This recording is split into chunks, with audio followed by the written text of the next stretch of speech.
Generalmente, una flor constituye el inicio de una historia de amor, o el gesto final con el que se intenta despedir con justicia una vida. El origen de esta, sin embargo, parece tener más que ver con la persistencia por no olvidar un vergonzoso agravio, con esa clase de memoria viva que anuncia que tarde o temprano, por sus propios actos, caen las tiranías, las mentiras y los engaños. Cuenta la leyenda que en tiempos de Michiñañá, señor de Axutla, surgió una flor de extraordinaria belleza en los jardines del palacio que dio cierto consuelo a la población sometida a los duros tributos impuestos por el imperio azteca y además en tiempos de sequía. Solo Michiñañá no se alegraba de la sublime arquitectura vegetal que le daba cierto respiro y orgullo a su pueblo, ya que era el único en sospechar las razones de su origen y los devenires de sus consecuencias. Cada año se elegía la más codiciada de las vírgenes para ser entregada al servicio del templo de Nicandí, el dios Sol. Y en aquella ocasión tocó el turno a Quimiñani, estrella del alba, deseo frustrado de Michiñañá, que no podía hacerla su reina por ser de casta inferior, ni usarla a su capricho por ser destinada al rito. Cuando acabó la ceremonia pública y la nueva sacerdotisa debía compenetrarse a solas con el dios frente al altar, Michiñañá entró en el templo para ser fiel al único deseo que le vetaba su real investidura. Michiñañá violentó la resistencia de la Virgen y quiso forzar a los dioses a que giraran en torno a su propio arbitrio. Una vez saciada su soberbia y temeroso de lo que pudiera desencadenar, sacó a la muchacha del templo para que de ella no se volviera a tener noticias jamás. A ocultas, pretendió mantener su sacrilegio. Pero el tiempo pasaba. La tierra no era tocada por las mansas aguas de la lluvia y cada vez había más problemas en el reino por la escasez de alimentos. Fue entonces cuando nació la flor.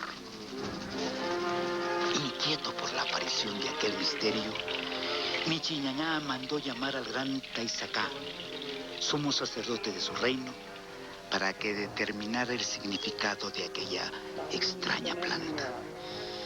Ignorante de las preocupaciones de su señor y convencido de que aquello solo podía tratarse de una bendición, el chamán consultó sus oráculos.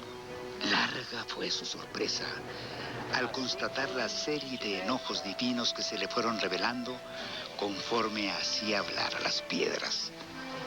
Más que una bendición, aquel vegetal era el anuncio vivo de un cataclismo oculto en engañosa belleza.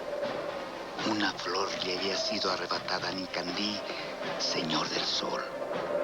Otra flor nacería de la sangre de la víctima, justo en el solar del profanador, anunciándole que pronto se le arrancaría el imperio del poder y también el de su propia vida. A los pocos días se presentó en palacio el emisario de Moctezuma, que periódicamente asistía para recoger los tributos que mantenían la paz con el imperio. Michiñañá lo recibió sin sospechar que aquel hombre había sido enviado además por otra cosa. Era grande la fama de Moctezuma y por tal motivo no tardó en llegar a sus oídos la existencia de una flor que florecía en los jardines de Axutla. Michiñañá, temeroso de que el perder la flor pudiera precipitar su desgracia, se negó a entregarla y mandó decir al mismísimo emperador de los aztecas que si tanto era su deseo, viniera él mismo a arrancarla.